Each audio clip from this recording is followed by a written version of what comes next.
The bell above the restaurant door chimed softly as the evening crowd filtered in, the sound barely noticeable beneath the low hum of conversation, clinking silverware, and mellow jazz drifting from hidden speakers. The place had a calm, intentional warmth to it. Dark wood tables polished to a soft sheen, amber pendant lights hanging at just the right height, and a faint aroma of garlic, butter, and fresh herbs lingering in the air. It was the kind of restaurant people described as a hidden gem, understated but confident, not flashy enough to intimidate, and not cheap enough to be forgettable. That calm shifted the moment the customer walked in. He didn't pause at the entrance like most guests did, taking in the space, waiting to be greeted, adjusting to the atmosphere.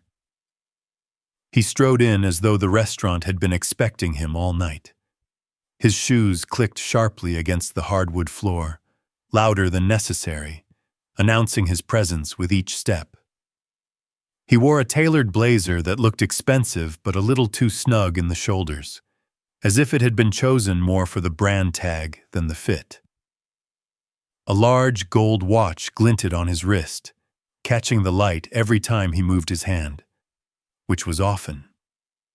Before the host could finish her welcoming smile, the man lifted 2 fingers in a curt wave, not even looking directly at her. "Yeah, table for 1, he said, already scanning the room like a critic hunting for flaws. Preferably somewhere decent. The host blinked once, still polite. "Of course, sir. Right this way." He followed her, but not without commentary. "It's surprisingly loud in here," he muttered, though the volume hadn't changed. "You'd think a place like this would invest in better sound control." He gestured vaguely around him, as if the entire restaurant existed solely to be evaluated by him. As they passed a table near the window, he stopped abruptly. "No, not there. Too drafty." The host nodded and redirected him toward the center of the dining room. He took 2 more steps and frowned. "That table's too close to the kitchen. I don't want to hear plates clanging all night." They moved again. "This one's wobbly," he said, tapping the edge with 1 finger, though it didn't move. Finally, they reached a table slightly elevated from the rest, with a clear view of the room. The man looked around, satisfied at last, and dropped into the chair without waiting for the host to pull it out. He placed his phone face up on the table, screen lighting up with a dozen unread notifications, and set his keys beside it with a deliberate clatter. "I guess this will do," he said, sighing as though he were settling for far less than he deserved. The host handed him a menu. "Your server will be with you shortly." "Make it quick," he replied, already flipping the menu open. "I've had a long day." Across the room, the waiter noticed him. The waiter was moving carefully between tables, balancing a tray of drinks with practiced steadiness. He was dressed simply. Black slacks, white button-down shirt, sleeves rolled neatly to the forearms. No vest, no flashy accessories, no visible signs of status or authority. His posture was relaxed but attentive, his expression calm, focused on the needs of the guests around him. To anyone watching casually, he looked like exactly what he appeared to be, a hardworking waiter in the middle of a busy shift. When his eyes flicked toward the newly arrived customer, there was no judgment, no irritation, just awareness. He adjusted his route slightly, delivered the drinks he was carrying, and then approached the table with an easy, professional smile. "Good evening, sir," he said. "Welcome. Can I start you off with something to drink?" The customer didn't look up right away. He was still scanning the menu, lips pursed, brow furrowed as though every item personally offended him. After a moment, he exhaled sharply and glanced up. "Took you long enough," he said. The waiter didn't react. My apologies if there was any delay. What can I get for you? The man leaned back in his chair, crossing one ankle over his knee. The gold watch flashed again. Sparkling water, but not the cheap kind. And make sure it's cold. Ice on the side. Of course, the waiter replied. Any preference on brand? The customer smirked. I'll know if it's the wrong one. The waiter nodded once. I'll be right back. As he turned away, the customer muttered just loudly enough to be heard. Hope he can manage that. The waiter didn't slow his pace. When he returned moments later with the water, bottle label facing outward, condensation beading along the glass, the customer inspected it like a customs agent. He said. You're sure this is imported? Yes, sir, the waiter replied evenly. And the glass isn't chipped? No, sir. The customer lifted the glass, turned it slowly, then set it back down. Fine. The waiter placed a small plate of bread on the table. Our house bread, freshly baked. The chef recommends pairing it with the herb butter. The customer glanced at it, unimpressed. Is this complimentary? Yes, sir. Well, it should be. Looks pretty basic. He tore off a piece without thanks. The waiter smiled politely. Take your time with the menu. I'll check back shortly. As the waiter stepped away, the customer's eyes followed him, narrowing slightly. He leaned back again, surveying the room, his gaze lingering on other tables, other servers, comparing, judging. When a couple at a nearby table laughed quietly, he scowled. Unbelievable, he muttered. A few minutes passed before the waiter returned. Are you ready to order, sir? The customer snapped the menu shut. I have questions. Of course. He pointed at an item. This steak. It says market price, Momo. Why? Our prices adjust based on availability and quality, the waiter explained.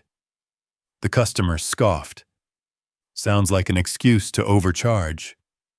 We pride ourselves on transparency, the waiter replied.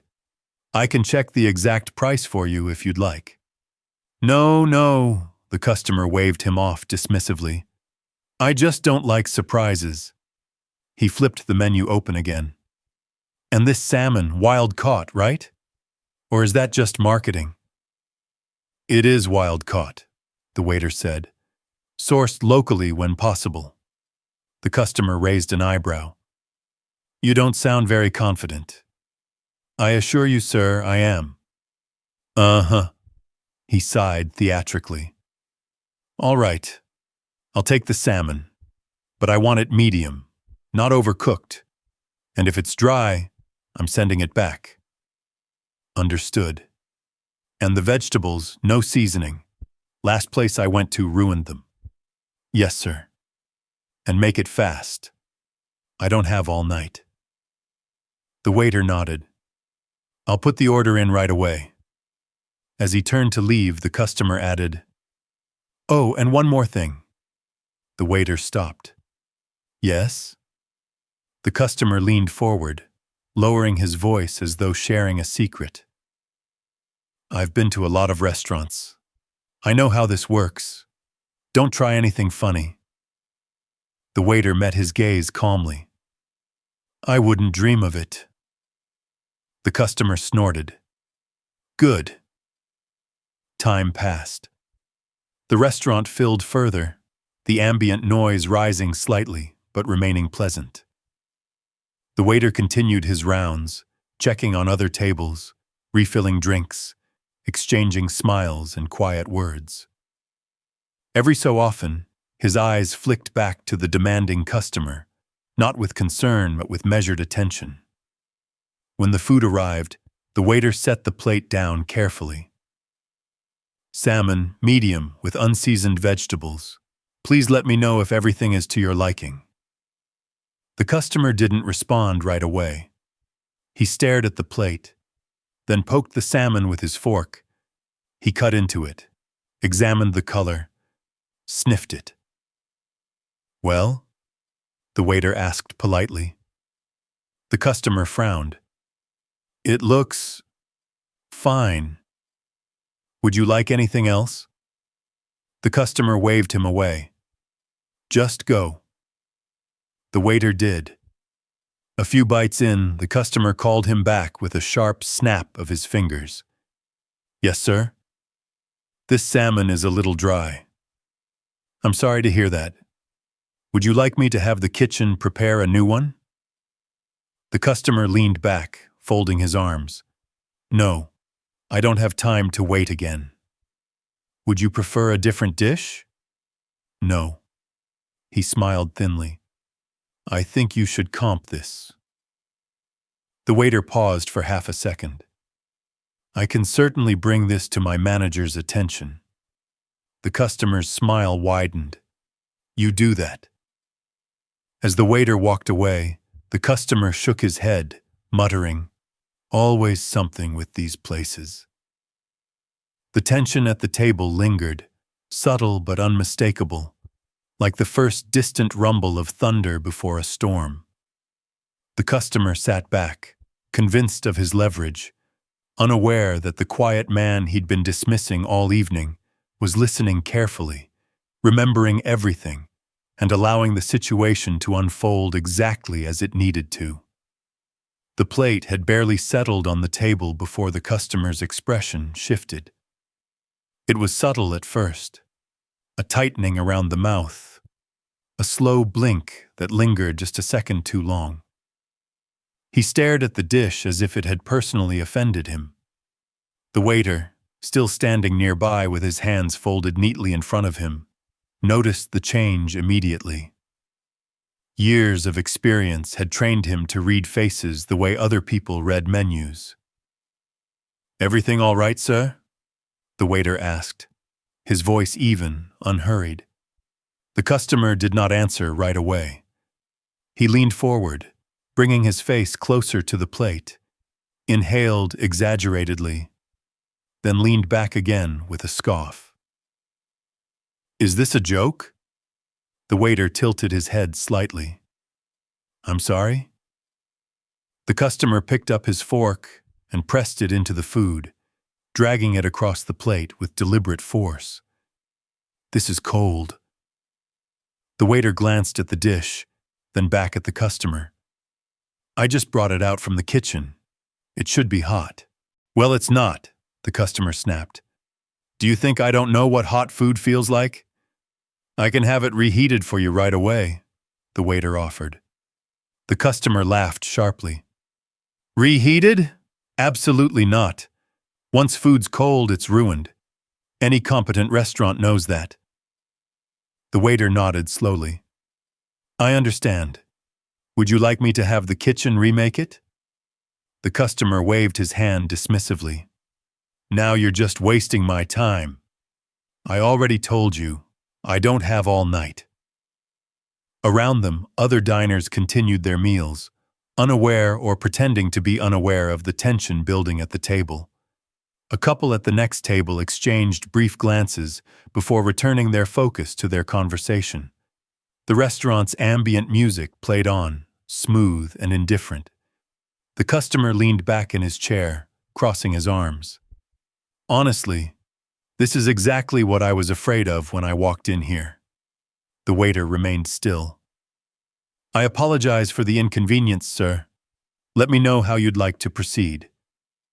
"That's the problem," the customer said, leaning forward again, his voice rising to justification for fatakuaru. "I shouldn't have to tell you how to proceed.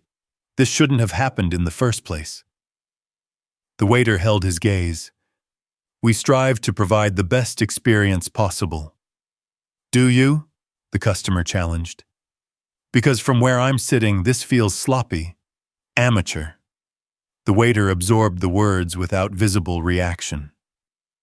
"Would you like to speak with a manager?" The customer smiled, slow and satisfied, as if he'd been waiting for that exact question. Yes, I think that would be best. I'll get one right away, the waiter said. As he turned to leave, the customer added, "And take this plate with you. I'm not eating another bite." The waiter lifted the plate carefully. The food was still visibly steaming. When he returned a few minutes later, the plate was gone, but no manager followed him. The customer noticed immediately. "Where's the manager?" The waiter stopped beside the table. "They're currently occupied, but I've explained the situation." The customer's eyes narrowed. "Occupied? With what? This place isn't that busy." "They'll be with you shortly," the waiter replied. The customer exhaled loudly through his nose. Unbelievable. He picked up his phone and began tapping at the screen. "You know, I have a decent following online. People listen when I talk about places that waste my time." "I understand," the waiter said. "No, I don't think you do," the customer said without looking up. "A bad review can hurt a place like this, especially one that relies on atmosphere instead of actual quality." The waiter didn't respond. The customer looked up, irritation flashing across his face. "Aren't you going to say anything?" "I'm here to help," the waiter replied simply.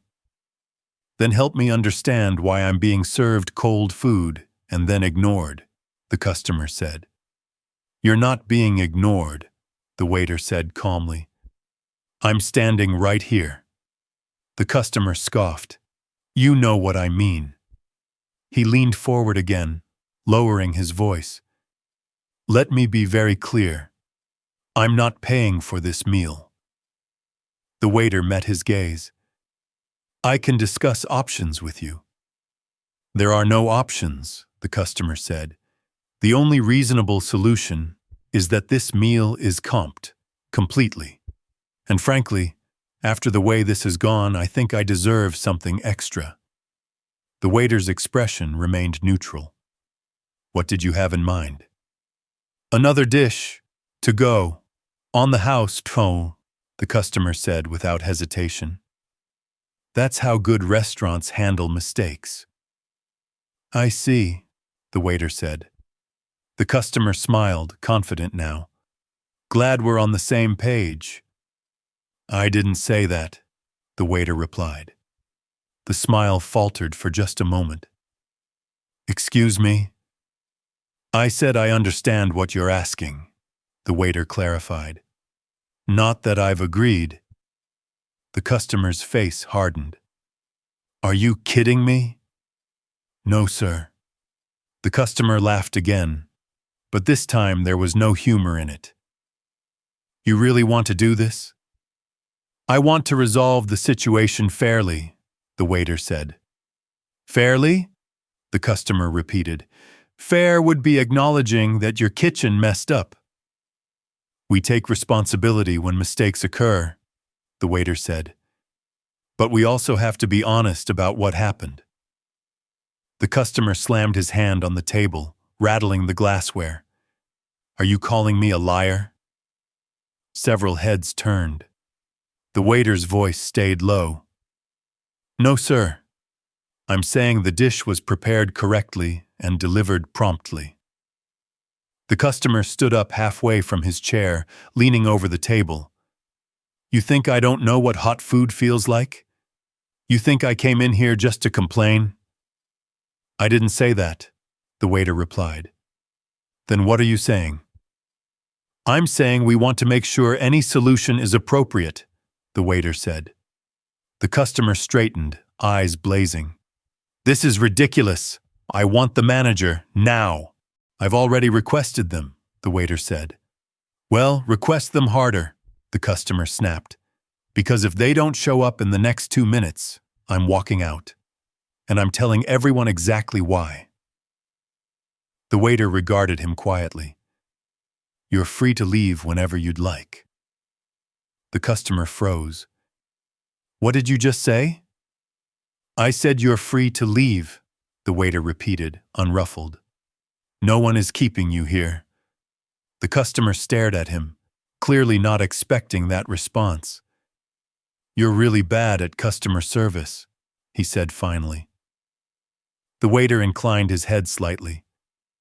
I'll let you know as soon as the manager is available. He turned and walked away, leaving the customer standing there, fists clenched, chest rising and falling. The customer sat back down hard, jaw tight. He looked around the room again, suddenly aware of the eyes on him. He picked up his phone and began typing furiously, thumbs flying across the screen. Across the room, the waiter paused briefly near the service station, exchanging a few quiet words with another staff member. His posture remained relaxed, his movements unhurried. There was no sign of agitation, no hint that the confrontation had rattled him in the slightest.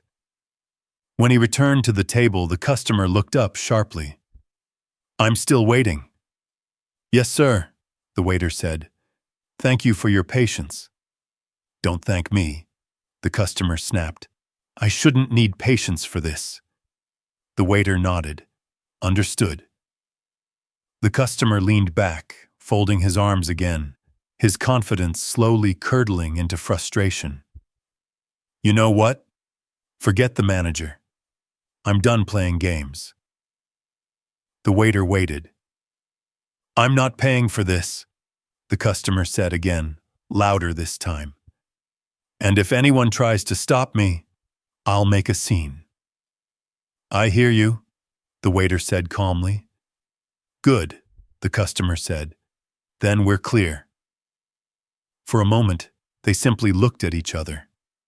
The customer expected defiance or fear, or at least discomfort. What he got instead was patience, measured, unyielding. The waiter spoke softly. I'll take care of this. The customer snorted. You'd better. As the waiter turned away once more, the tension in the air thickened, no longer subtle. This was no longer just about a meal. It was about control, about who would bend first. The customer believed the outcome was inevitable. He always did.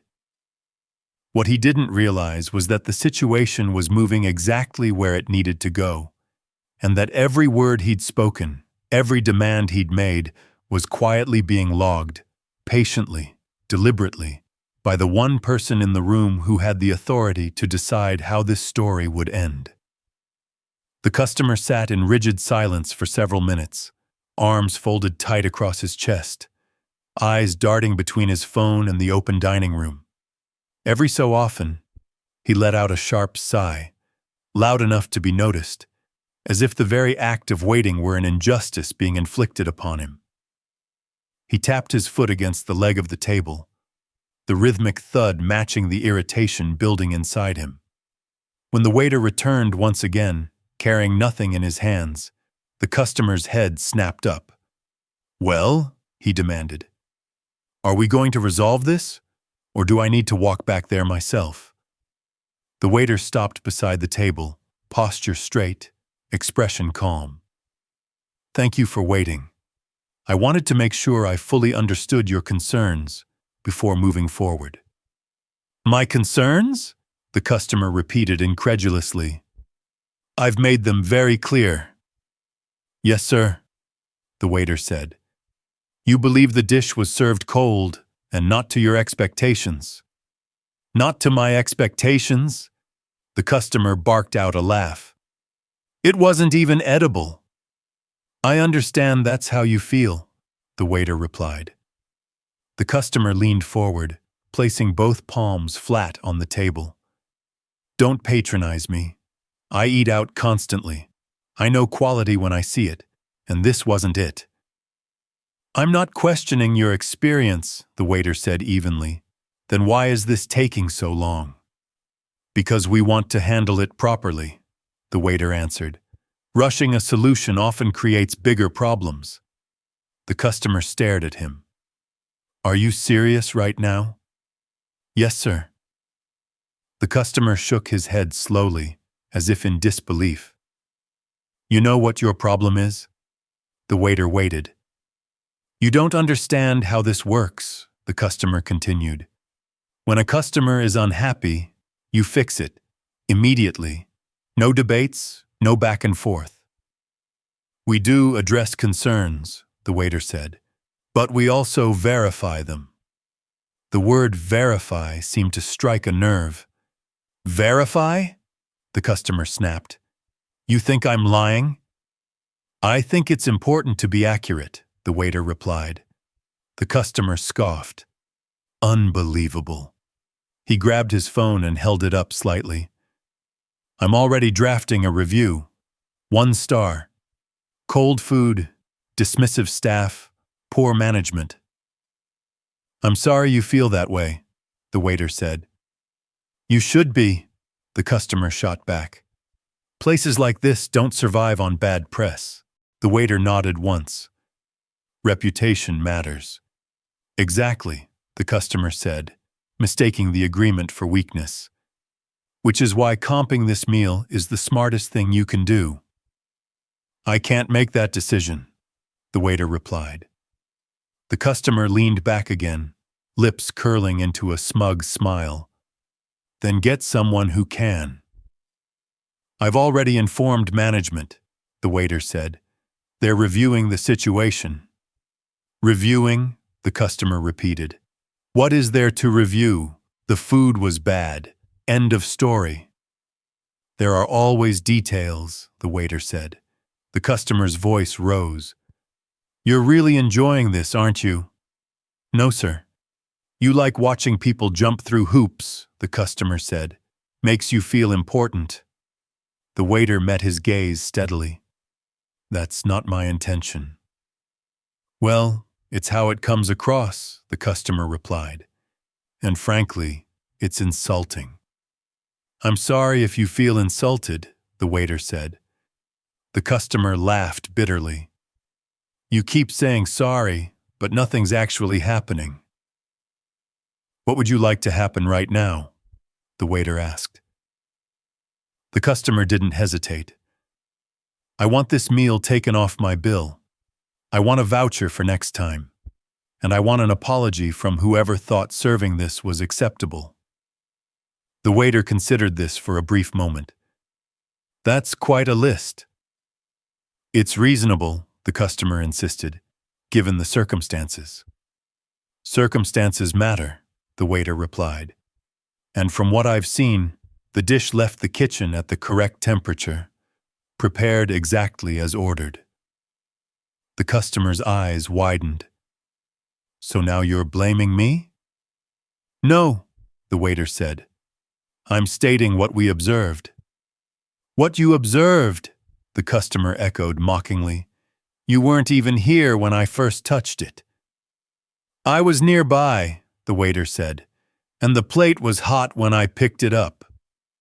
That doesn't mean anything, the customer snapped. Food cools down. It does, the waiter agreed, but not that quickly. There was a pause. The customer's jaw tightened. You're pushing your luck. The waiter remained silent. You think I won't walk out? The customer continued. You think I won't tell everyone exactly how I was treated? I think you'll do what you feel is best, the waiter said. The calmness of the response only fueled the customer's anger. Do you have any idea how much money people like me spend? He said loudly. Restaurants should be grateful for customers like me. We're grateful for all our guests, the waiter replied. Don't lump me in with everyone else, the customer said. I'm not everyone else. The waiter inclined his head slightly. Of course. That small gesture, polite and restrained, somehow felt like a challenge. You know what? The customer said, standing abruptly. I'm done sitting here. Either this gets comped right now, or I'm leaving without paying. I wouldn't recommend that, the waiter said calmly. Oh? The customer sneered. And why not? Because it would complicate things unnecessarily, the waiter replied. I don't care about complications, the customer said. I care about respect. Respect goes both ways, the waiter said softly. That did it. The customer leaned across the table, face flushed. You should be very careful how you speak to me. I am being careful, the waiter replied. That's why I haven't raised my voice. The customer glanced around again. More people were watching now. He could feel it. The sense of control he'd walked in with was slipping, replaced by something unfamiliar and uncomfortable. This place isn't worth it, he said loudly. I should have trusted my instincts. I'm sorry you feel that way, the waiter replied. The customer grabbed his jacket from the back of the chair. I'm leaving. All right, the waiter said. The lack of resistance stopped him short. That's it? The customer asked. You're just going to let me go? I can't force you to stay, the waiter said. And the bill? The customer pressed. It's still open, the waiter replied. You ordered a meal. The customer's face darkened. So you expect me to pay for something I didn't eat? You ate part of it, the waiter said gently. The customer laughed, sharp and incredulous. This is unbelievable. He pulled his phone out again. I'm recording this. That's your right, the waiter said. You're going to regret this, the customer said, pointing the phone toward him. Say goodbye to your job. The waiter didn't flinch. I'm comfortable with my choices. That answer unsettled the customer more than anything else. You really don't get it, he said slowly. People like you don't win these situations. The waiter's eyes held his. Everyone wins when things are handled honestly. The customer shook his head. You're unbelievable. I've been called worse, the waiter replied. For a long moment, neither of them spoke. The restaurant seemed to hold its breath. Finally, the customer scoffed and lowered his phone.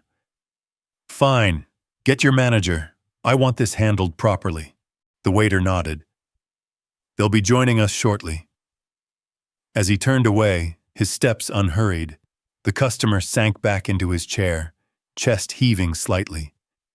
The confidence he'd relied on was cracking, replaced by a creeping sense that something about this interaction was off.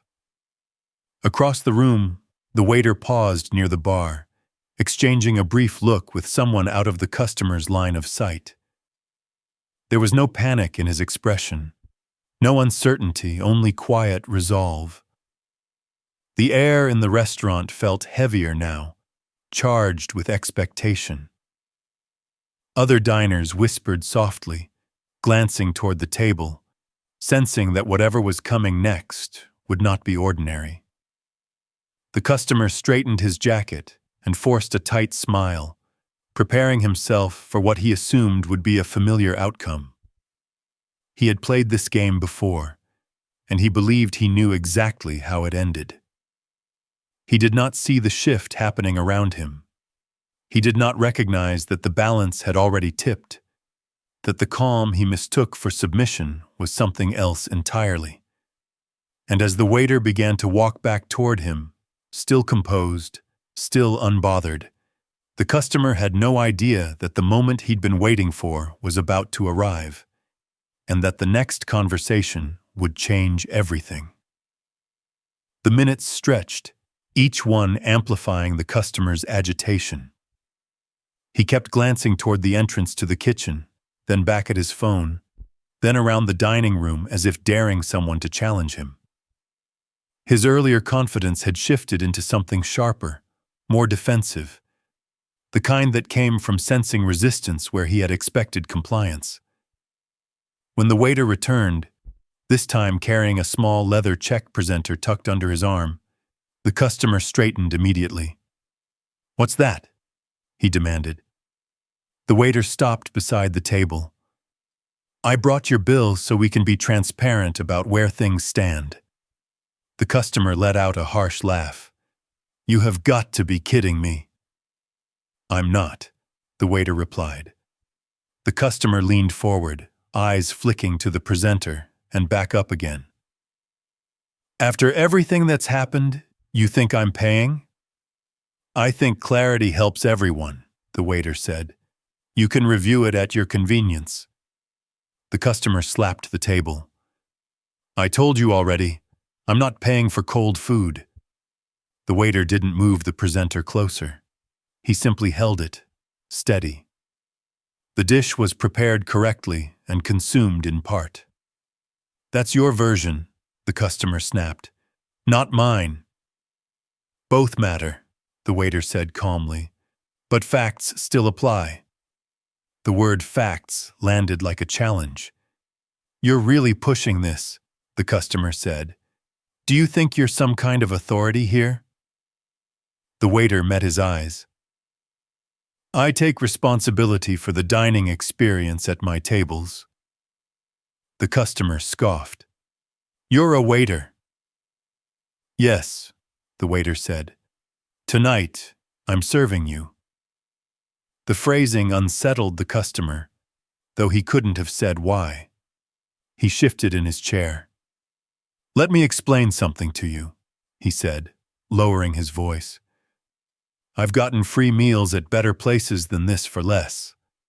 All it takes is one bad review, one phone call, one post. I'm aware, the waiter replied. Then act like it, the customer said. Comp the meal and we both walk away happy. The waiter remained still. I don't believe that would make both of us happy. The customer's lips curled. You don't get to decide that. I do get to decide how we respond, the waiter said. A nearby table fell quiet. Someone coughed. The tension had begun to ripple outward, touching people who had nothing to do with the argument, but could feel its weight nonetheless. The customer noticed. His voice grew louder. Is this how you treat guests? Embarrassing them in front of everyone? I'm not embarrassing you, the waiter replied. I'm speaking to you. Then speak somewhere else, the customer snapped. This is humiliating. We can step aside if you prefer, the waiter offered. The customer hesitated. He didn't want privacy. He wanted witnesses. No, he said. Let them hear. Let everyone see how poorly this place is run. The waiter nodded once. All right. That simple acceptance threw the customer off balance again. You really don't care, he said. I care very much, the waiter replied. That's why I'm being honest. Honest? The customer barked. You're accusing me of lying. I'm saying the issue isn't what you claim it is, the waiter said. And what is it then? The waiter paused, choosing his words carefully. It seems you came in expecting a problem. A hush fell over the nearby tables. The customer stared at him. Excuse me? You were dissatisfied before you sat down, the waiter continued calmly. Before you ordered, before the food arrived. That's ridiculous, the customer snapped. You don't know anything about me. I know what I observed, the waiter said.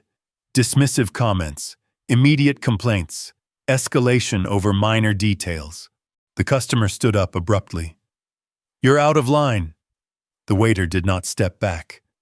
Possibly, he said, but I'm not wrong.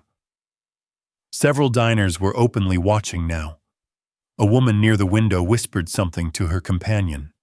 A man near the bar folded his arms, eyes fixed on the scene. You're making a big mistake, the customer said, voice shaking with anger. I will make sure no one I know ever eats here. I understand, the waiter said. That's your choice. You don't care if this place fails? The waiter held his gaze.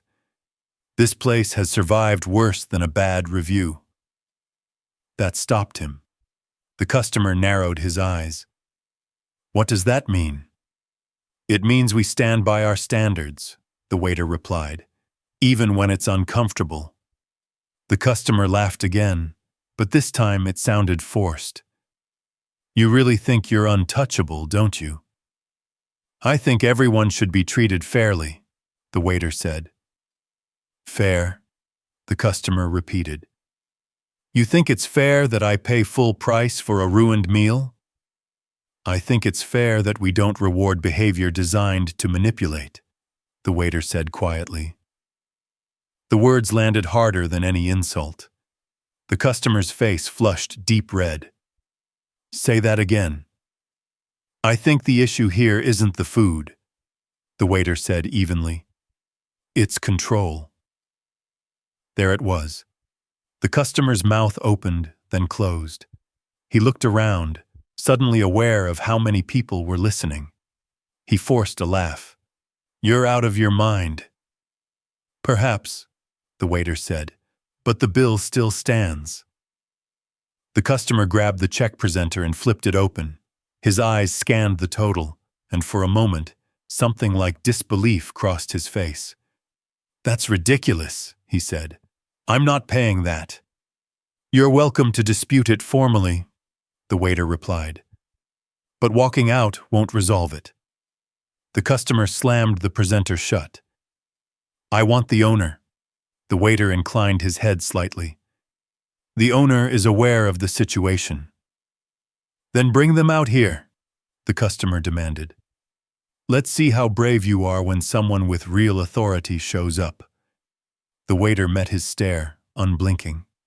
They'll join us shortly. The certainty in his voice sent a chill through the customer. You sound awfully confident for someone who pours water for a living, he sneered. The waiter did not react to the insult.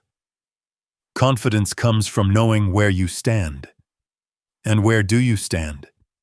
Right here, the waiter said. The customer scoffed and dropped back into his chair.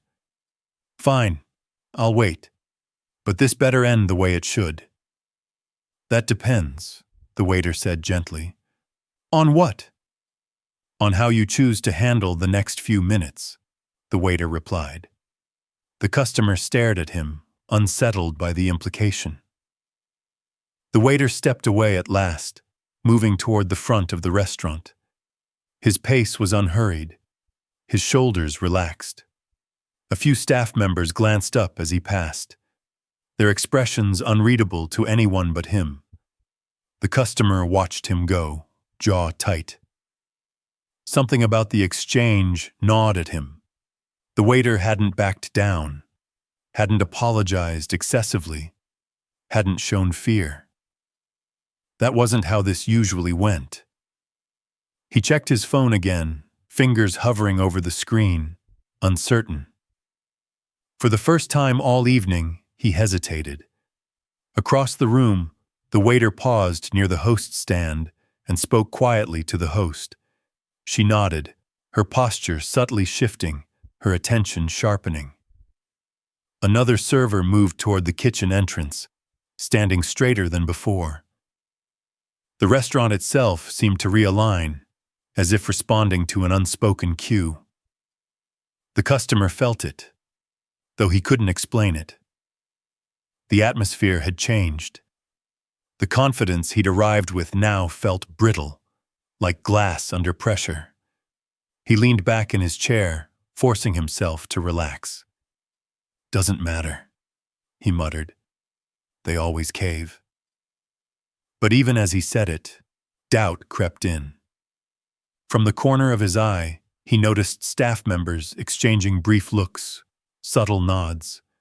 Not frantic, not defensive, prepared. The waiter turned back toward him, empty-handed this time, his expression composed but intent. They'll be with you shortly, he said. The customer nodded stiffly, trying to reclaim his sense of superiority. Good. As the waiter walked away again, the air felt heavier, charged with anticipation.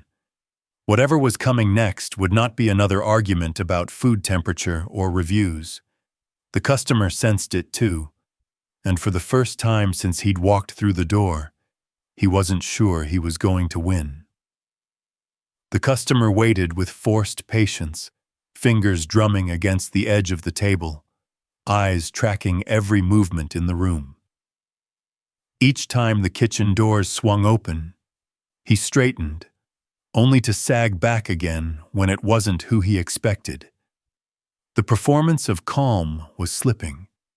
What remained underneath was irritation sharpened by uncertainty. When the waiter finally approached again, he wasn't alone this time. Not that anyone else stood beside him, but something in the way the surrounding staff subtly adjusted caught the customer's attention. Conversations quieted. A server paused near the bar longer than necessary. The host stood straighter, her hands folded, eyes alert. The waiter stopped at the table, hands relaxed at his sides. "Thank you for waiting," he said. The customer exhaled dramatically. "Finally. Is the owner coming, or are you just going to keep testing my patience?" "They're aware," the waiter replied. "Before they join us, I wanted to make sure we're clear about where things stand." The customer snorted. "Crystal clear. I was served cold food. I complained. You refused to do the right thing." "That's one interpretation," the waiter said calmly. The customer leaned forward. "You keep talking like this is a debate. It's not. This is customer service." "It is," the waiter agreed. "And part of customer service is setting boundaries." The customer blinked. "Boundaries?" "Yes," the waiter said. "Between honest mistakes and manufactured complaints."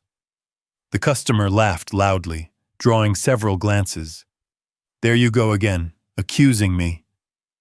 "I'm describing behavior," the waiter replied, "not attacking character." "Oh, please," the customer said. "You think anyone here believes you over me?" The waiter glanced briefly around the room, then back at him. "I'm not asking anyone to take sides." "That's funny," the customer said, "because it feels like you already have." The waiter nodded slightly. "When people are treated unfairly, others notice." The customer's smile faded. "You're enjoying this too much." "No," the waiter said. "I'm just not afraid of it." That answer lingered. The customer shifted in his seat. "Let me guess. You're hoping I'll get angry enough to make a mistake." "I don't need you to do anything," the waiter replied. "You've already shown us how you handle disappointment." The customer slammed his palm down again. "Enough. I want the meal comped. Now." "I can't do that," the waiter said. "Then get someone who can," the customer snapped. "They're on their way," the waiter said evenly. The customer laughed bitterly. "You keep saying that, starting to sound like a stalling tactic." "It's not," the waiter replied. "But I understand why it feels that way." "Oh, you understand now?" "Yes," the waiter said. "I understand that you're frustrated because this isn't going the way it usually does." The customer froze. "What's that supposed to mean?" "It means," the waiter continued, "that you're used to leverage working quickly, to people backing down." "That's because I'm right," the customer snapped. "Sometimes people back down because it's easier," the waiter said. "Not because someone is right." The customer scoffed. "You're really full of yourself." The waiter smiled faintly. "If that were true, I'd have handled this very differently." The customer leaned back, crossing his arms tightly. "You know what? I'm done arguing. I'll pay under protest and make sure this place regrets it." "That's your choice," the waiter said. The customer pulled out his wallet, then paused. "Unless," the waiter waited. "Unless you finally do the smart thing," the customer said. "Comp it. Apologize. Save everyone the trouble." The waiter shook his head once. "I won't do that." "Why?" the customer demanded. "Is this some kind of personal crusade?" "No," the waiter said. "It's about precedent." "Precedent?" "If we reward this behavior," the waiter replied, "we encourage it." The customer laughed again, but it was strained. "You talk like you run this place." The waiter met his eyes. "Someone has to protect it." The weight of that sentence settled between them. The customer narrowed his eyes. "You're crossing a line." "I'm standing on one," the waiter said quietly. Silence stretched. The background music continued, but it felt distant now, muffled beneath the tension. The customer glanced around once more, seeking validation, but found only watchful faces and unreadable expressions. "Fine," he said at last. "Let's see how brave you are when the owner gets here." The waiter nodded. "You will." Moments later, the host stepped forward, her voice gentle but firm. "Sir, thank you for your patience." The customer looked up sharply. "Is this it?" "The owner will be joining you shortly," she said, echoing the waiter's words, but with a subtle emphasis that made them land differently. The customer sat back, pulse quickening despite himself. He smoothed his jacket, straightened his posture, rehearsed his grievances in his head. He told himself this was the turning point, the moment authority would correct the imbalance. The waiter remained nearby, not hovering, not retreating. Present. "You've made this harder than it needed to be," the customer said under his breath. "Hard doesn't always mean wrong," the waiter replied. The customer looked up sharply. "What did you say?" "I said," the waiter repeated calmly, "sometimes the right decision isn't the easiest one." The customer scoffed. "You're going to learn a lesson today." The waiter regarded him quietly. "Everyone does." Footsteps approached from behind the customer, measured, unhurried. He didn't turn right away, certain this was the moment he'd been waiting for. The waiter straightened slightly, his demeanor unchanged, but something in his posture shifted. Subtle, deliberate. The customer finally turned in his chair, ready to launch into his complaint, ready to reclaim control. He opened his mouth, and then he stopped. Whatever he saw in the person approaching caused the practiced speech to falter before it began. The room seemed to lean forward, anticipation thick in the air. The waiter remained where he was, calm, grounded, eyes steady. The customer swallowed, suddenly unsure, and just before the truth could fully surface, just before the final balance tipped, the moment stretched, long enough to make one thing unmistakably clear. This was no longer about a free meal, and the next few words spoken in this restaurant were going to change everything. The customer's eyes tracked the approaching figure, his confidence wobbling for reasons he couldn't quite articulate. He had expected a certain type of person, someone flustered, apologetic, eager to smooth things over and make the discomfort disappear with concessions. What he saw instead didn't fit the script he'd rehearsed in his head. The footsteps stopped just short of the table. The presence behind him didn't rush him, didn't crowd him, didn't announce itself loudly. It waited. "Well?" the customer said, forcing a scoff as he turned fully in his chair. "About time. I've been—" He stopped. The person standing there was not who he expected. It wasn't the image of authority he'd imagined.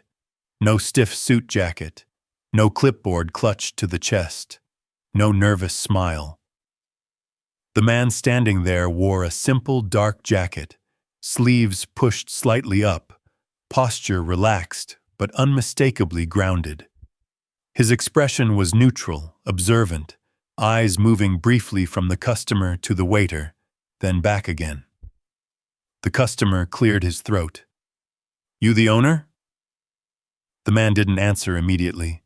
Instead, he glanced at the waiter. "You all right?" he asked. "Yes," the waiter replied evenly. The exchange was brief, quiet, but it landed harder than words. The customer frowned. "Excuse me, I asked you something." The man turned back to him. "I heard you." "Well?" the customer pressed. "Are you the owner or not?" The man considered him for a moment, then said, "I'm here because there's an issue." "That's one way to put it," the customer said quickly, seizing the opening. "I was served cold food, treated dismissively, and then basically accused of lying. I expect this meal to be comped, along with an apology." The man nodded slowly, listening without interruption. "And," the customer added, "what do you have to say about that?" Before the man could respond, the customer gestured sharply toward the waiter. "This guy has been unbelievably difficult. Refused to fix the problem. Refused to do the right thing. Frankly, he needs retraining." The waiter stood silently, hands clasped behind his back, face composed. The man's gaze returned to the waiter. "Is that how you saw it?" "Yes," the waiter said simply. "He was served correctly. The complaint came before the food could reasonably cool." The customer laughed, incredulous. "See? There it is again. Arrogance." The man turned back to him. "You said the food was cold." "Yes," the customer snapped. "Ice cold." The man nodded. "And you touched it immediately?" "Of course." "Within seconds?" The customer hesitated. "I don't know." "What does that matter?" "It helps establish context," the man replied. The customer waved a dismissive hand. "This is ridiculous. Are you interrogating me now?" "I'm listening," the man said. "There's a difference." The customer leaned back, crossing his arms. "Fine. Listen all you want. Bottom line is, I'm not paying for that meal." The man nodded once more. "That's your position?" "Yes. And I'd like it resolved quickly." "Resolved doesn't always mean agreed," the man said calmly. The customer bristled. "You sound just like him." The man glanced briefly at the waiter. "We tend to be aligned." Something about that made the customer uneasy. "So," the customer said, forcing a laugh, "are you going to fix this, or should I start posting?" The man met his eyes. "You're free to post whatever you like." The customer blinked. "That's it? You don't care about reviews?" "We care about honesty," the man replied. The customer shook his head. "Unbelievable. Every restaurant caves eventually." "Some do," the man said. "Some don't." "And you think this one won't?" "I know it won't," the man replied. The certainty in his voice made the customer sit up straighter. "You're making a mistake," the customer said. "People talk." "They do," the man agreed. "So do we." The customer frowned. "What's that supposed to mean?" "It means," the man said evenly, "that we document incidents like this." "Incidents?" the customer scoffed. "You make it sound like I did something wrong." "I make it sound like something happened," the man replied. And it did. The customer's irritation flared. "This is outrageous. I want your name." "You'll get it," the man said, "along with the bill." The customer stood abruptly. "I'm not paying." The man didn't move. Then you'll be leaving with an unpaid tab. And we'll respond accordingly, the man said. The customer laughed, but there was tension behind it. You're bluffing. The man shook his head. No. The customer looked around again. The staff was watching now openly. No one rushed forward. No one tried to de-escalate. It felt wrong, like a stage where everyone knew their lines except him. You really think you're teaching me a lesson? He said. No, the man replied. I think you're teaching yourself one. The customer scoffed. You don't know who I am. You're right, the man said, and it doesn't matter. That landed like a slap. The customer's voice dropped. Say that again. It doesn't matter who you think you are, the man repeated. Rules apply the same. The customer clenched his jaw. This is discrimination. The word hung heavy in the air. The waiter's posture didn't change. The man's expression didn't harden. That's a serious accusation, the man said, and an inaccurate one. You treated me differently, the customer insisted. You wouldn't do this to someone else. We do this to anyone who behaves this way, the man replied. Every time. The customer opened his mouth, then closed it. For a brief moment, uncertainty flickered across his face. You're really not backing down, he said. No, the man replied. We don't reward intimidation. The customer looked at the waiter again, then back to the man. Who do you think you are? The man didn't answer right away. Instead, he turned slightly toward the waiter. Thank you for handling this the way you did. The waiter nodded. Of course. The customer's stomach tightened. Something was wrong. The man turned back to him. We'll settle this properly. How? The customer demanded. That depends, the man said, on whether you choose to calm down or escalate further.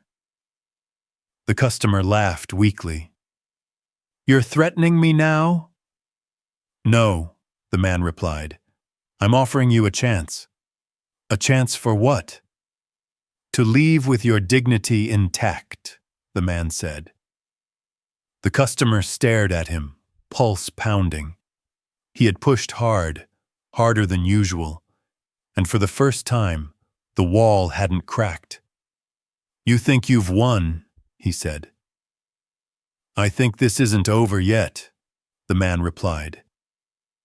The waiter remained beside the table, silent, steady. The customer sank back into his chair, breath shallow, mind racing. He felt the momentum shifting, slipping out of his control. From the corner of his eye, he noticed another figure moving toward the table, someone he hadn't seen before. The man glanced that way briefly, then back at the customer. We'll continue this conversation, he said calmly. The customer swallowed. Whatever was coming next, whatever truth was about to surface, he could feel it pressing in. And as the restaurant seemed to draw in a collective breath, one thing became painfully clear. This confrontation had crossed a line, and there was no turning back now. The new figure approached slowly, their presence felt before it was fully seen. The customer noticed first by instinct rather than sight.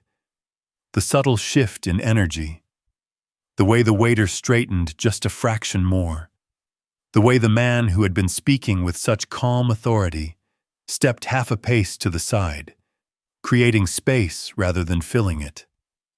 The customer followed their gazes, heart thudding harder than he wanted to admit. The figure stopped beside the table. Is there a problem here? The newcomer asked. The voice was steady, seasoned, carrying the quiet confidence of someone accustomed to being listened to. The customer looked up, taking the person in quickly. Older than the waiter. Sharply dressed, but not flashy. Their eyes moved from the customer to the plate that had been removed earlier, then to the bill still resting on the table. "Yes," the customer said immediately, relief flashing across his face. "There is. I've been treated terribly." The newcomer nodded once. "I've been briefed." "Then you know this has been mishandled," the customer said, leaning forward eagerly. "All I asked for was a simple comp for a ruined meal, and instead I've been talked down to." The newcomer glanced at the waiter. "Is that accurate?" "No," the waiter said calmly.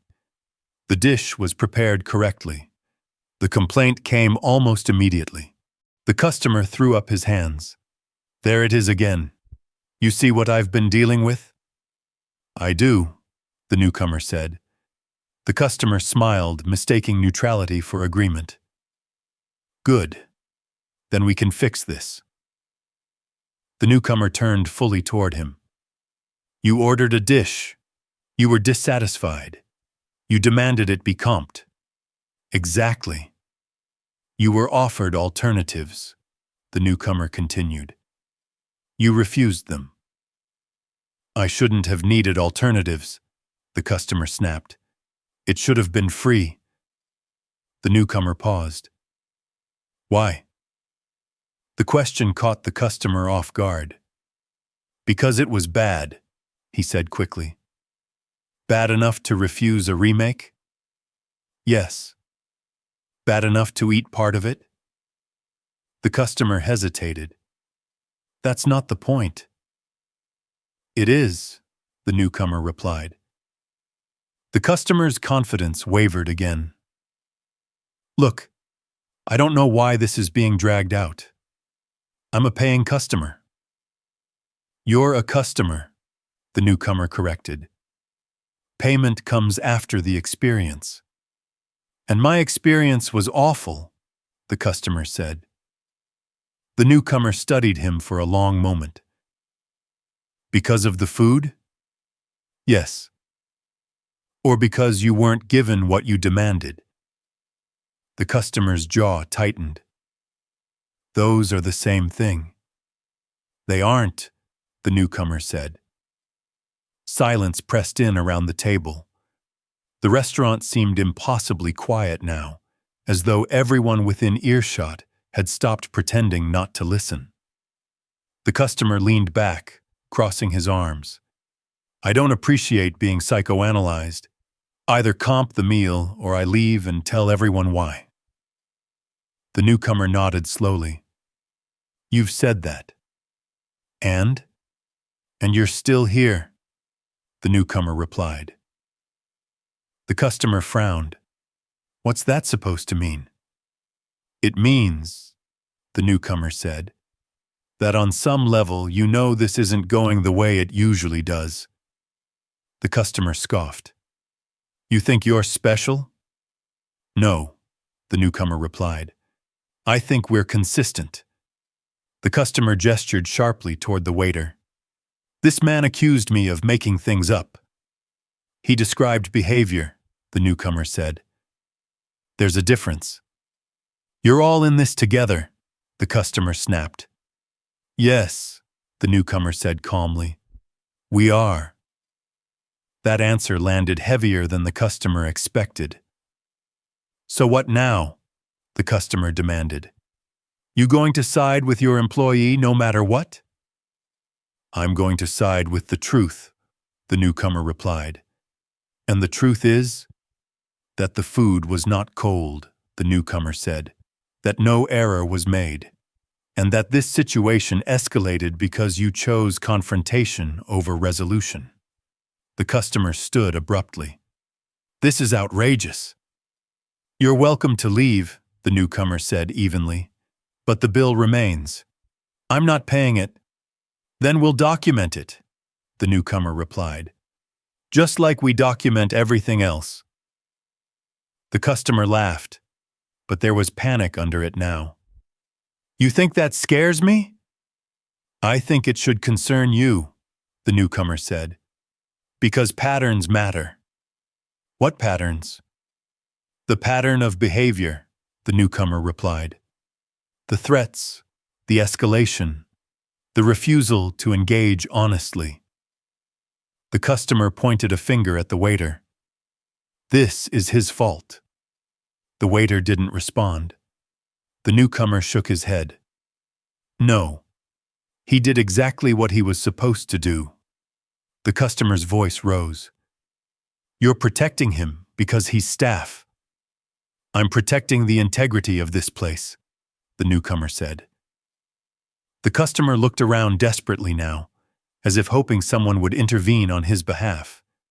No one did. So that's it? He said. You're just going to let me walk out angry? We're giving you a choice, the newcomer replied. Settle the bill and leave peacefully, or escalate further and accept the consequences. The customer's chest rose and fell. What consequences?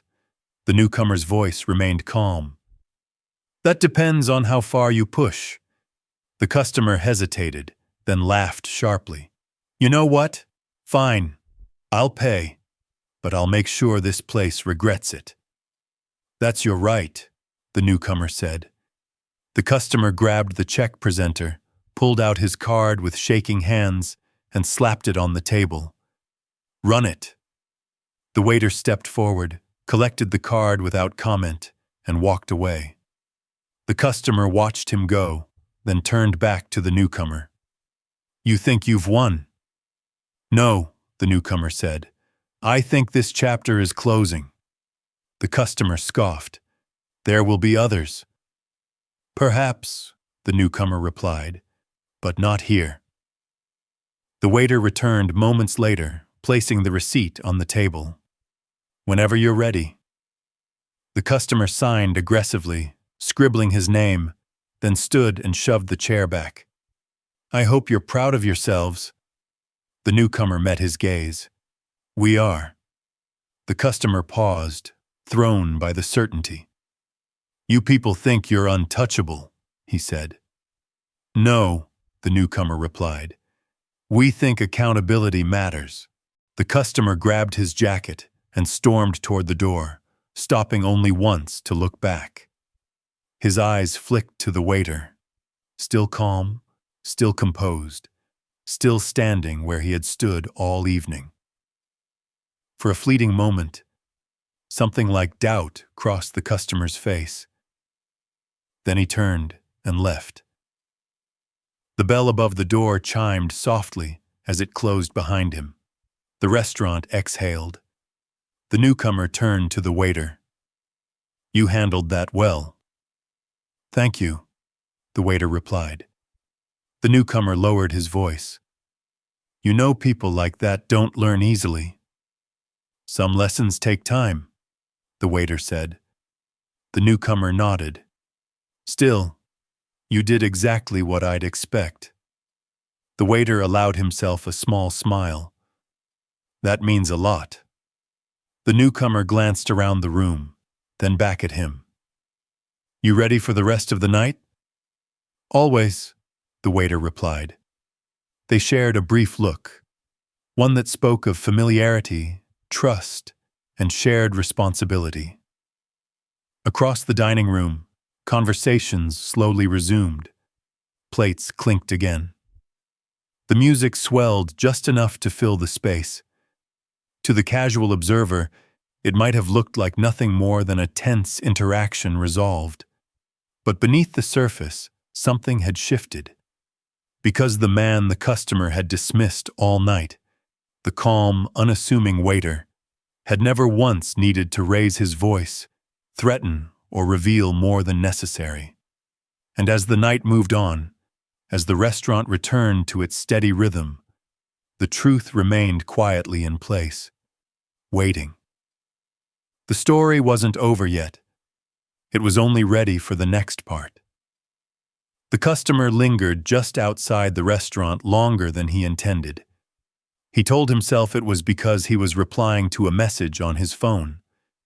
Told himself it was because the valet hadn't pulled his car around yet.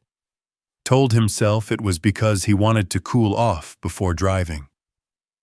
But the truth pressed uncomfortably at the back of his mind. Something about the way that evening had ended refused to settle. He replayed it in fragments. The calm voices, the refusal to bend, the strange sense that everyone else in the room had been standing on steadier ground than he had. That wasn't how these situations were supposed to go. Restaurants folded. Managers apologized. Free meals appeared. That was the rhythm he knew. This time the rhythm had broken. His phone buzzed. The valet texted that the car would be a few more minutes. Unbelievable, he muttered, shoving the phone back into his pocket. Through the glass front of the restaurant, he could see movement inside. Servers gliding between tables. Diners leaning in close to one another again now that the tension had passed. Life resuming as if nothing extraordinary had occurred. And yet, his eyes snagged on the waiter, the same one. Still moving through the dining room, still carrying plates, still smiling politely at guests. There was no visible aftermath to the confrontation, no reprimand, no anxious, hovering manager breathing down his neck. If anything, the waiter looked lighter now, more settled, as if he'd simply navigated a minor inconvenience rather than a full-blown scene. The customer frowned. Something wasn't right. Almost against his will, he pushed the door open again. The bell chimed softly, announcing his return. A few heads turned. Someone near the door glanced at him, then quickly looked away. He straightened his jacket, lifting his chin. He had paid. He had left. There was no reason he couldn't step back in. "I forgot something," he said aloud, more to himself than anyone else. The host offered a polite nod. "Of course." The customer scanned the room, eyes locking once more on the waiter. Their gazes met briefly. The waiter didn't flinch, didn't stiffen, didn't look surprised. He simply inclined his head slightly, an acknowledgement rather than a challenge, and continued on his way. The customer felt irritation flare anew. He crossed the room, intercepting the waiter near the service station. "Hey," he said sharply. The waiter stopped, turned. "Yes, sir?" The politeness was still there, measured, neutral, unoffended. The customer folded his arms. "I want to speak to the owner." A flicker, just a flicker, passed behind the waiter's eyes. "Of course," the waiter said. "I can check." The customer felt a rush of vindication. There it was, the familiar line, the pivot point where things finally swung back into place. "Good," he said, "because this was handled terribly."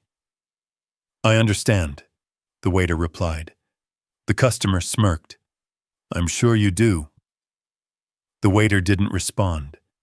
He simply turned and walked away, disappearing briefly through a door marked "Staff Only." The customer exhaled slowly, satisfaction blooming. There it is, he thought. That's how it always goes. He imagined the conversation unfolding behind that door, the waiter explaining, the owner frowning, the realization dawning that the wrong customer had been crossed. He pictured an apology delivered with forced humility, maybe even an offer to comp more than just the meal. He glanced around, suddenly aware of the other diners again. A few were watching him now, curiosity thinly veiled. He squared his shoulders, reclaiming the space. Let them see, he thought. Let them watch how this ends. Minutes passed, longer than expected. His confidence wavered slightly, but he brushed it aside. Owners were busy people. That only made the eventual apology sweeter. Then the door opened. The waiter stepped back into the dining room. He walked toward the customer. At first glance, nothing was different. Same uniform, same calm expression, same unhurried stride. And yet, something had shifted. The customer felt it immediately, like a pressure change in the air. The waiter's posture was subtly altered, shoulders a fraction straighter, movements more deliberate. There was no hint of deference now, no anticipation of approval. The waiter stopped a few feet away. "Thank you for waiting," he said. The customer smiled tightly. So, the waiter repeated. The pause stretched. The customer frowned. Well? The waiter met his gaze fully this time. There was no apology in his eyes, no apprehension, only certainty. "I spoke with the owner," the waiter said. "And?" the customer prompted. "And he's aware of the situation," the waiter continued. "Good," the customer said, "because I expect there will be no changes to how this was handled," the waiter finished. The customer blinked. "Excuse me?" The waiter didn't raise his voice. The meal was prepared correctly. The bill was settled appropriately. The matter is closed. The customer let out a short laugh. "You're joking." "I'm not," the waiter said. "You go back there," the customer snapped, pointing toward the staff door, "and tell the owner I'm not satisfied." The waiter considered him for a moment. Then he said, "I already know." The customer's smile vanished. "What does that mean?" "It means," the waiter said calmly, "that your satisfaction was never the issue." The words landed heavier than expected. The customer scoffed. "You don't get to decide that." The waiter's lips curved, not into a smile but into something quieter, knowing. "I do," he said. The customer's irritation spiked. "You're getting bold for someone who almost cost this place a reputation." The waiter tilted his head slightly. "Is that what you think?" "Yes," the customer snapped. "People like me keep places like this alive." The waiter nodded slowly. "People like you come and go." The customer felt heat rush to his face. "You're out of line." "Am I?" the waiter asked gently. "Get the owner," the customer demanded. "Now!" The waiter took a step closer, not invading the customer's space but grounding himself in it. "I am," he said. Silence crashed down. The customer stared at him, uncomprehending. "What?" "I'm the owner," the waiter repeated, voice even. "This restaurant is mine." The customer laughed reflexively. "That's not funny." The waiter didn't laugh. Around them, the restaurant had gone quiet again. Not abruptly, not theatrically, but intentionally. Conversations dipped. Chairs stilled, eyes turned. "You expect me to believe that?" the customer said, though the edge was gone from his voice now. The waiter gestured subtly toward the wall behind the host stand. A small, elegant plaque hung there, brushed metal, understated. The name engraved matched the one printed discreetly at the bottom of every menu. The customer's stomach dropped. "No," he whispered. The waiter followed his gaze. "I don't advertise it," he said. "I prefer to see how things run when I'm not announced." The customer swallowed hard. "That's—" He stopped, started again. "That's deceptive." The waiter shook his head. "It's honest." The customer's mind raced, scrambling for footing. "So this whole time, I was serving you," the waiter said. Yes. You let me. I let you show me who you were, the waiter replied. A few diners shifted uncomfortably. Someone near the bar let out a quiet breath. The customer's voice dropped. You embarrassed me. You embarrassed yourself, the owner said calmly. The customer clenched his fists. You could have stopped it. I did, the owner said. When you decided to stop. The customer looked around desperately now, acutely aware of every pair of eyes. You enjoyed this? No, the owner replied. I endured it. The customer shook his head. This is unbelievable. It happens more often than you think, the owner said. So what now? The customer demanded weakly. Now, the owner said, you leave. I already did. And you came back, the owner replied, which tells me you wanted the last word. The customer opened his mouth, then closed it. There's nothing left to say, the owner continued. Your meal was paid for, your opinion is noted, and your presence is no longer required. The customer felt small, smaller than he had felt in a long time. You think this makes you powerful, he said. The owner met his gaze. No. This just makes me responsible. The customer stared at him, then glanced once more at the plaque, the menus, the staff who now watched with quiet solidarity. I won't be coming back, he said. That's your choice, the owner replied. The customer nodded stiffly, turned, and walked toward the door. This time no one watched him leave. The bell chimed softly. When the door closed, the restaurant breathed again. The owner stood for a moment longer, then turned back toward the service station, slipping seamlessly into motion once more. A guest at a nearby table raised an eyebrow. You're the owner? Yes, he said, smiling gently. And you serve? I listen, the owner replied. The guest nodded, impressed. The night carried on, and somewhere out in the city, a man walked away with a story he would never tell the same way again.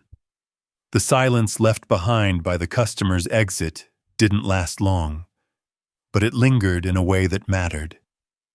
It settled into the corners of the restaurant, into the small pauses between clinking glasses and low conversation, into the awareness shared by everyone who had witnessed the confrontation unfold.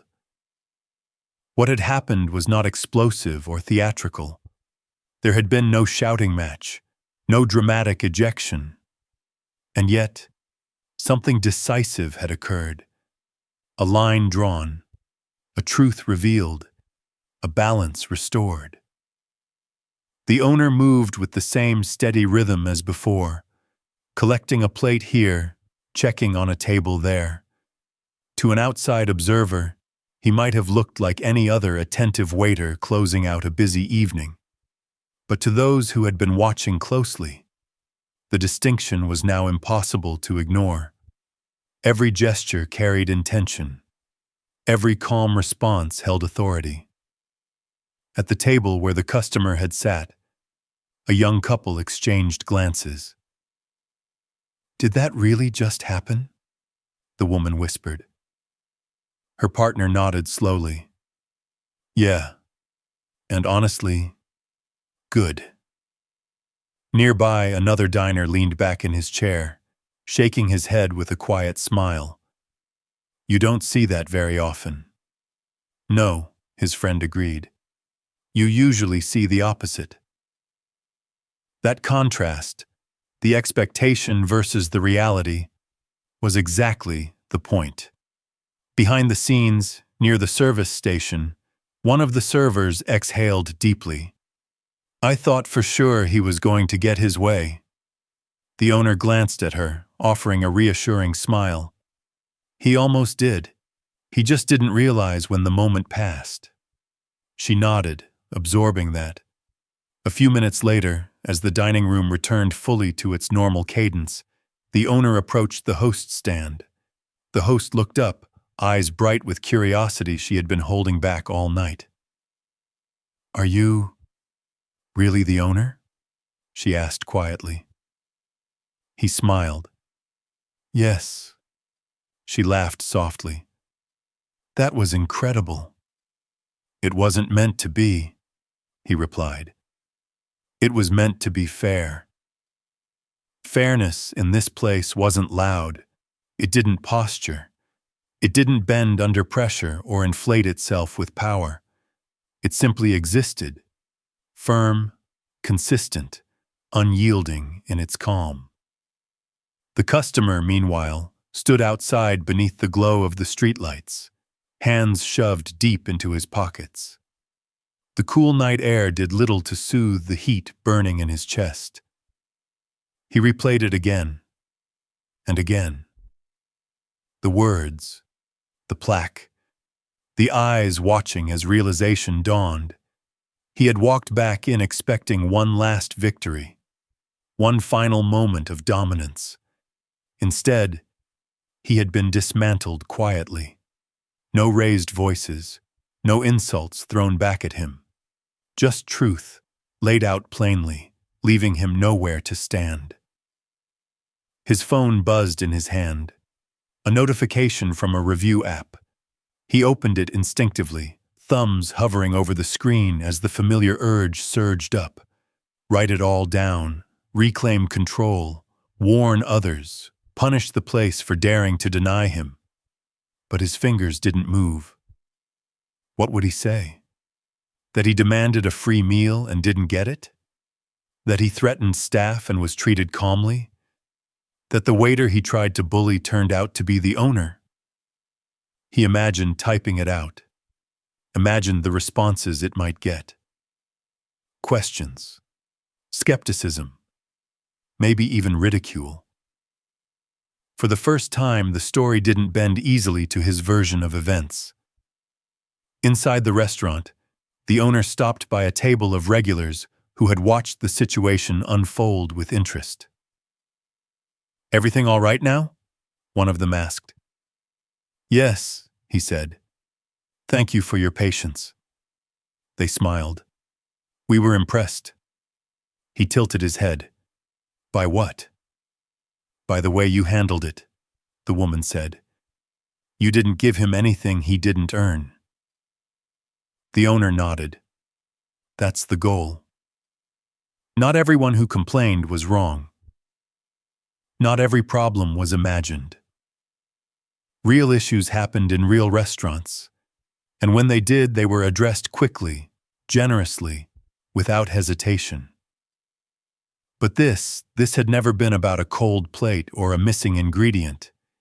It had been about power, and power, unchecked, had a way of revealing itself. Later that evening, as the last guests filtered out and chairs were turned up on tables, one of the younger servers approached the owner hesitantly. "Can I ask you something?" "Of course." "Why didn't you just tell him right away?"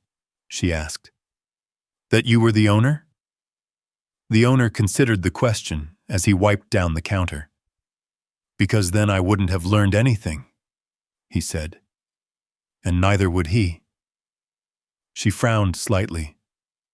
"Learned what?" "How someone treats you when they think you have no authority," he replied. "That tells you everything." She nodded slowly, the lesson sinking in.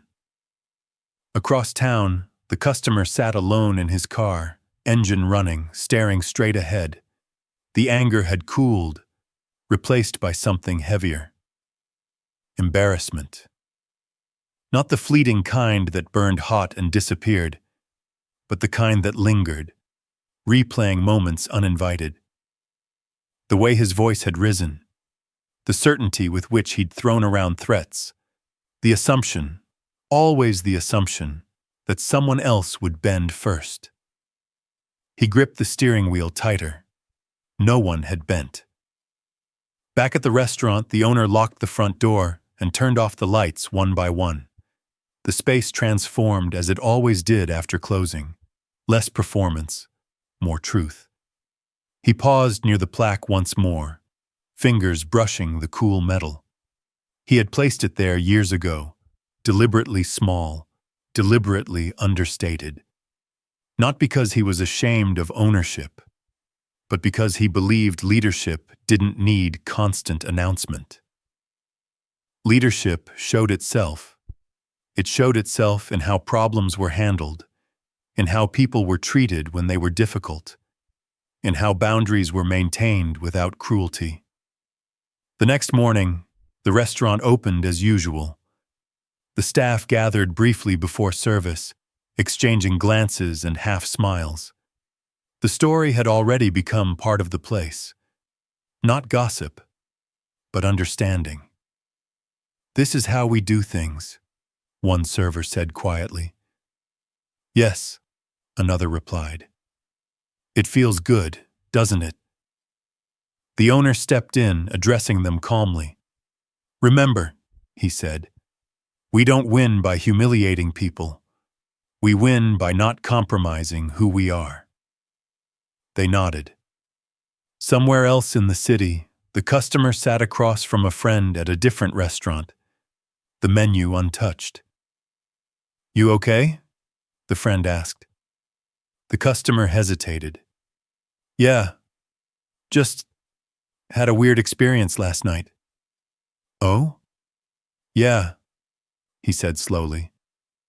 "Turns out, not every place plays the same game." His friend raised an eyebrow. "Maybe that's a good thing." The customer didn't answer, because deep down, he knew it was. And that knowledge, that quiet, uncomfortable awareness, was the real consequence. No free meal, no victory. Just a mirror held up long enough for him to see himself clearly. Back at the restaurant, the owner greeted the first guest of the day with a warm smile. "Welcome," he said. And the doors stayed open, not for entitlement, not for intimidation, but for anyone willing to sit down, be honest, and meet respect with respect. That was the policy. It always had been. Morning light slid through the front windows of the restaurant in clean, deliberate lines, illuminating the polished wood of the tables and the faint reflections left behind by the night before.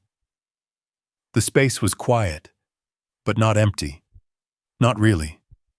It carried the memory of conversations, of clinking glasses, of tension resolved without spectacle. It carried the residue of a lesson that didn't need to be written down to be understood. The owner moved through the dining room alone for a moment, adjusting chairs, straightening menus, checking the alignment of place settings. He did these things the same way he always had, unhurried, attentive, without any sense of performance. To him, this wasn't symbolism. It was stewardship. Authority, he believed, was not a volume knob. It was a frequency. It resonated whether or not anyone announced it. The events of the previous evening had already begun to soften at the edges, transforming from sharp confrontation into something more useful. Not gossip, not spectacle, but understanding. The kind that lingers quietly and changes behavior without demanding attention. A server arrived, tying her apron as she stepped inside. "Morning," she said. "Morning," he replied. She glanced around, then smiled. "Feels calm today." "It usually does," he said, "when things are aligned." As more staff filtered in, the restaurant came alive in familiar rhythms. The hum of preparation, the low music drifting from the speakers, the soft scrape of chairs finding their places. There was no mention of the customer, no need for it. Everyone who had been there understood what had happened and why. What mattered more was what hadn't happened. No shouting, no humiliation, no bending to intimidation, just boundaries held with quiet consistency. True authority didn't need to announce itself because it wasn't trying to win. It was trying to preserve something. Across the city, the former customer woke later than usual, the taste of the previous night still unpleasant in his mouth. He sat on the edge of his bed longer than he meant to, replaying moments he hadn't wanted to examine before. Not because he enjoyed reflection, but because the memory refused to stay buried. The calm voice, the steady eyes, the moment he realized he had been heard, and still denied. That denial was the part he couldn't shake, not because he'd been refused a free meal, but because he'd been refused the power he thought he was entitled to wield. He scrolled through his phone, half expecting to see something, anything, that would validate his anger. A message, a notification, some external confirmation that he had been wronged. There was nothing. He set the phone down. For the first time in a long while, the story didn't belong to him. Back at the restaurant, the first guests of the day arrived. Regulars, mostly. People who came not just for the food, but for the feeling that came with it. The sense of being welcome without being flattered, respected without being indulged. "Good to see you," the owner said, as he poured water at a familiar table. "Always good to be here," the guest replied. "You can feel it when a place is run right." The owner smiled, but said nothing. Compliments, like authority, were best accepted quietly. As lunch service picked up, the restaurant moved with practiced ease. Orders flowed. Plates emerged from the kitchen with care. Conversations rose and fell like a tide. There was no trace of the previous night's tension, only the continuity of a place that knew who it was. That continuity was the real takeaway. Respect wasn't a currency to be demanded. It was an exchange. And it began with how you treated people when you believed they had nothing to offer you in return. The owner paused briefly near the service station, watching his team work. Each person moved with confidence, unafraid of difficult situations, unburdened by the need to placate entitlement. They knew the policy, they knew the values, and they knew they would be supported when they upheld them. That knowledge changed everything. It changed posture. It changed tone. It changed outcomes. Because when respect is the baseline, escalation loses its power. Later that afternoon, a family with young children sat at a corner table. One of the kids accidentally knocked over a glass. Water spilled across the table and onto the floor. The parent looked mortified. "I'm so sorry," she said quickly. "I'll clean it up." The owner waved her off gently. "It's all right," he said, already grabbing a towel. "It happens." The child watched him wide-eyed. "No big deal," the owner added with a smile. The tension dissolved instantly. That was the other side of authority, the part people rarely talked about. The softness, the generosity, the ability to distinguish between genuine mistakes and manufactured outrage. Both required clarity. Both required restraint, and neither required volume. As the day wore on, the restaurant continued to operate smoothly. The earlier lesson reinforced, not by repetition, but by example. No signs were posted. No speeches were given.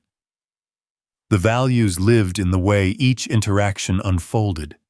Somewhere, someone would inevitably test them again. That was a certainty. But so was the response.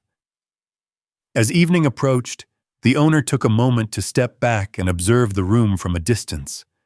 From here, the restaurant looked like what it was meant to be, a place where people gathered, where food connected strangers, where dignity was preserved even in disagreement. He thought briefly of the customer, not with anger, not with satisfaction, but with a kind of neutral resolve. Everyone was on their own path. Some learned through kindness. Some learned through consequences. Both were teachers. The important thing was not to confuse appeasement with compassion, or silence with weakness. True authority didn't rush to correct every assumption. It waited. It listened. And when it spoke, it did so plainly. As the dinner crowd arrived, the owner returned fully to service, greeting guests with the same warmth he always had. There was nothing performative in his smile, just ease. The ease that comes from alignment between values and actions. At one table, a guest leaned over to another and whispered, "This place just feels different." The other nodded. "Yeah, like they actually mean it when they say, 'Welcome.'" That difference was the quiet legacy of nights like the one before. Lessons learned without shouting. Boundaries enforced without cruelty. Power revealed without intimidation. For those watching this story unfold, there was an invitation embedded within it. Think back. Think of a moment when someone underestimated you, or a time when entitlement collided with patience, or an instance where calm won where force usually prevailed. Those are the stories worth sharing. Not because